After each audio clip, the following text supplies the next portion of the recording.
How's it going, everyone? My name is Eduardo, and I'm here with Career Professional Development Services at Arizona State University. And today I want to talk to you about LinkedIn and how to make the most out of the platform so you can make connections the most effective way.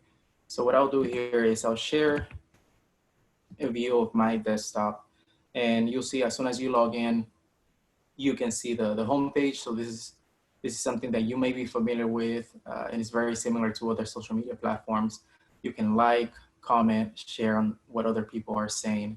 But the first thing that you can do in order to make the most out of the platform is going into the notification center and see the daily rundown for um, for the present day.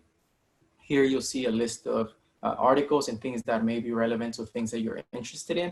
So this is a quick way of finding out what's happening. The second thing that I would encourage you to do is to fill out completely your profile, especially the skills and endorsements section. And that is what we're going to focus on. You'll see that I've listed here a few skills, basic skills or maybe interests that I have. But the important thing is that when you go into, let's go into Natalie's profile here. When you go into someone else's profile, you have a little bit of a different view, and you'll see this plus sign on their skills and endorsement. An easy way of staying engaged and making sure that people are viewing your profile is to go into someone else's profile and then endorse them on whatever skills you know that particular person has because you have worked with them in the past, or maybe they were your supervisor, so you were supervising them. It's just an easy way of making sure that maybe they'll go back into your profile and endorse the skills that you have listed.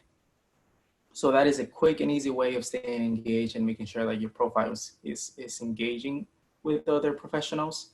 And the last thing that I want to highlight is if you're interested in connecting with ASU alumni, go to the Arizona State University LinkedIn page and look what our alumni are doing. See where they live, where they work, what they studied, and you can learn if what they study is actually the field that they're practicing in now. So this is a great way of connecting with alumni and with other professionals. So we hope this information was helpful. If you have any questions, please don't hesitate to reach out. You can find us on Handshake.